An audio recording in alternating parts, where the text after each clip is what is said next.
તો આગળ વાત સાવરકુંડલાના બાઢડા ગામે 2 દિવસ પહેલા ગંભીર ઇજાગ્રસ્ત હાલતમાં મળી આવતા યુવકના મામલે ચોંકાવનારો ખુલાસો થયો છે। પરિણીતા મહિલાને ભગાડી જવાના મુદ્દે યુવકને ઢોરમાર મારવામાં આવતા તેનું મોત નીપજ્યું હોવાનું પોલીસ તપાસમાં સામે આવ્યું છે।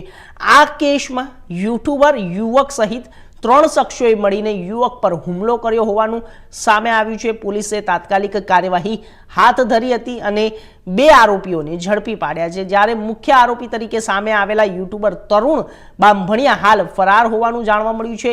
પોલીસ દ્વારા ફરાર આરોપીની શોધખોળ તેજ કરવામાં આવી છે અને સમગ્ર મામલે વધુ તપાસ હાથ ધરવામાં આવી રહી છે। ગઈ તારીખ 30 એપ્રિલ 2026 ના રોજ સાવરકુંડલા રૂરલ પોલીસ સ્ટેશનમાં એક BNS 103(1) 54 અને GP એક્ટ 135 મુજબનો ગુનો દાખલ થયો છે, એટલે કે મર્ડરનો ગુનો દાખલ થયેલો છે, જેમાં મરણ જનાર જે છે એ નિલેશભાઈ ચુડાસમા એ છે। આ મર્ડર પાછળનું બનાવનું કારણ એવું છે કે જે નિલેશભાઈ હતા એમને વણોટ ગામના એક બેન છે એમને જોડે પ્રેમ સંબંધ હતો। બેન પરિણીત હોય તેમ છતાં નિલેશભાઈ જે છે એમને સુરત મુકામેથી લઈ ગયેલ હતા।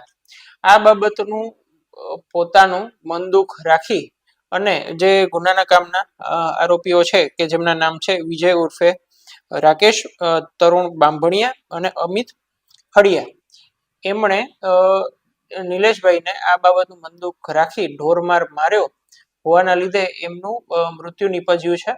આથી રૂરલ પોલીસ સ્ટેશનમાં આ મુજબનો ગુનો દાખલ થયેલો છે।